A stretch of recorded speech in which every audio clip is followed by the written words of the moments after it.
Guys, jadi aku lagi di perpus mau ngerjain skripsi kalau teman-teman aku ikutin ya. Hai guys. Hai.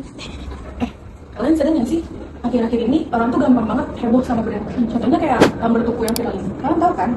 Ini kan ramai banget ya. Jadi kayak cuma gara-gara satu tumbler itu dulu, satu Indonesia jadi ikutan ramai. Iya sih, aku juga lihat sampai dia tidak kemana-mana kan, terus menyebar juga kemana-mana. Sebenarnya lucu, tapi kayak beli nggak sih sampai ngaruh ke banyak orang. Iya benar banget.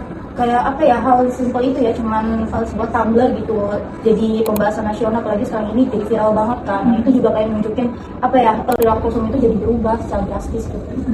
Nah, sebenarnya fenomena itu tuh relate banget sama materi yang kita pelajari di mata kuliah bisnis global itu loh. Kalian tahu kan yang di buku Building Strategy, yang judul materinya tuh inovasi dalam bisnis global dan perilaku konsumen modern. Sekarang tuh konsumen bukan cuma beli produk doang kan. Mereka tuh bisa beli gaya hidup atau di bekas, bahkan value dari brand itu sendiri. Makanya tumbler tuh dianggap penting karena bukan cuma brand tapi buat lifestyle. Iya benar banget. Kayak brand itu kan bisa jadi kuat dan apa ya, dikenal banyak orang kan karena inovasinya gitu kan. Terus juga Tuku itu kan awalnya dia dikenal sebagai kopi tetangga ya. Tapi itu Tuku itu sering berinovasi gitu. Dia tuh saya mulai dari kemasannya, terus desainnya gitu, atau menunya, kayak mereka tuh terus bervariasi gitu.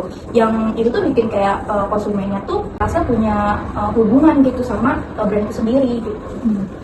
Kalau dilihat dari sisi bisnis global ya, fenomena Tuku itu mirip kayak fenomenanya Starbucks, Apple, atau Nike. Inovasi mereka tuh bukan cuma tentang produk mereka, tapi tuh kayak experience-nya, komunitasnya juga ada kayak branding emosional gitu. Ya nggak sih? Menurut gue iya banget ya. Terus inovasi sekarang tuh kalau lebih suka bikin produk yang Instagramable pastinya. Terus yang sustainable, terus yang punya cerita brand yang relatable, atau enggak yang pastinya cepat adaptasi sama kayak digital. Dan lucunya ya, inovasi ini tuh jadi apa ya, secara nggak sengaja bikin viral gitu produknya. Kayak kasus tumbler ini, jadi jualan tumbler ini jadi makin meningkat, terus juga jadi dikenal banyak orang juga kan, si Tuku ini gitu. Jadi itu membuat kayak apa ya, exposure-nya gratis gitu. Karena brand Tuku itu juga jadi ikutan naik kan. Benar-benar. Ini juga bukti kalau marketing global sekarang banyak banget digerakin di sosial media. Contohnya kayak ini, satu postingan yang awal cuma curhatan itu jadi bisa bikin satu brand ikutan naik. Jadi kayak brand itu tuh jadi lebih banyak dikenal orang. Ya nggak sih? Tapi ada sisi negatif juga nggak sih?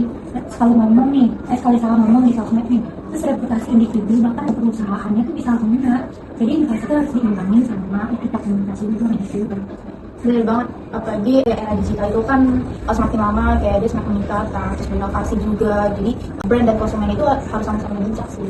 Jadi kalau disimpulin tuh fenomena tumbler Tuku itu contoh nyata bagaimana inovasi, branding, dan perilaku konsumen itu saling berpengaruh. Ya kan? Bahkan barang betul tuh jadi viral kalau misalnya YouTube sisi emosional sama lifestyle yang sama nggak sih? Bener banget, dan apa ya, itu justru yang bikin inovasi dalam bisnis global itu sangat penting. Jadi bukan cuma sekedar produknya, tapi juga makna dari produknya itu. Yuk, fokus lagi. Bikin brand.